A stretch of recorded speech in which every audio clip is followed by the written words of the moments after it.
ஓம் நம சிவாய. மேஷ ராசிக்காரர்களே, கடந்த ஒரு வருஷமா உங்க வாழ்க்கையில காசு வருது, ஆனா நிக்க மாட்டேங்குது. எதிர்பாராத மருத்துவ செலவு, வண்டி ரிப்பேர், இப்படி ஏதோ ஒரு ரூபத்துல பணம் போய்க்கிட்டே இருக்கா?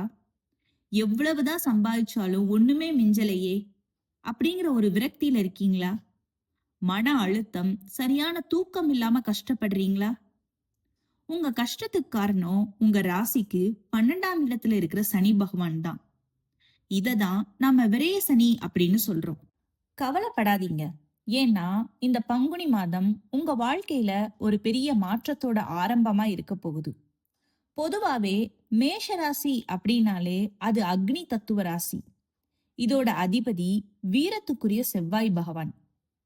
அதனாலேயே நீங்க ரொம்ப தைரியமானவங்க, நேர்மையானவங்க, எதையும் டக்குன்னு முடிவெடுப்பீங்க. தலைமை தாங்குற குணம் உங்களுக்கு பிறப்பிலேயே இருக்கும். ஆனா அதே அளவுக்கு கோபமும் மூக்குக்கு மேல வரும். இந்த குணம்தான் உங்களை சில நேரங்கள்ல சிக்கல்ல விடுது. உங்க ராசிக்கு 10ஆம் இடமான தொழில் ஸ்தானத்துக்கும் 11ஆம் இடமான லாபஸ்தானத்துக்கும் அதிபதி சனி பகவான் தான். அவர் இப்போ 12ஆம் வீட்டுல மறைஞ்சு விரய சனியா இருக்கார்.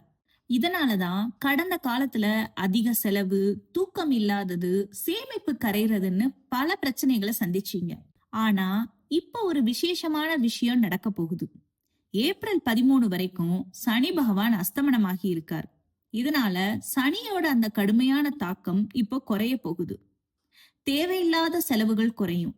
கடன் நெருக்கடி கொஞ்சம் கொஞ்சமா ரிலாக்ஸ் ஆகும்.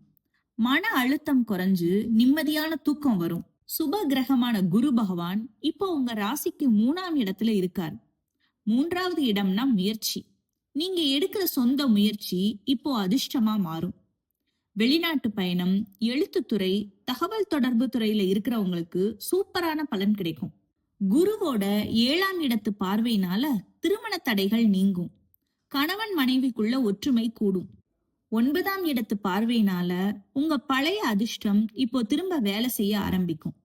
11ஆம் இடத்து பார்வையினால உங்க வருமானம் உயரப் போகுது. இது உங்களுக்கு கிடைச்ச மிகப்பெரிய ஆசீர்வாதம். உங்க ராசிநாதன் செவ்வாய் இப்போ 11ஆம் இடமான லாப வீட்ல ராகுவோட சேர்ந்திருக்கார்.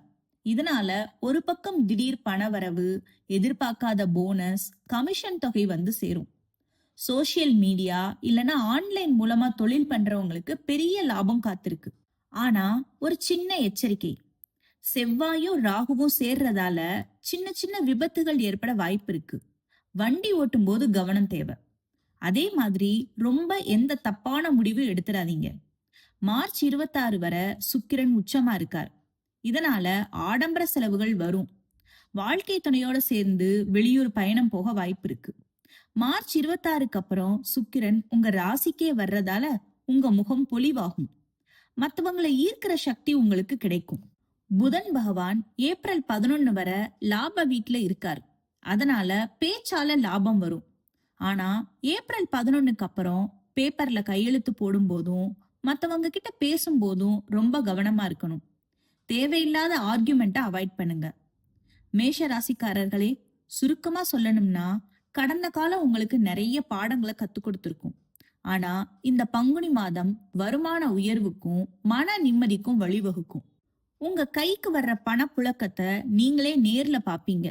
விரயசனி கொடுத்த கஷ்டத்துக்கு இந்த மாதம் ஒரு நல்ல மருந்தா இருக்கும்.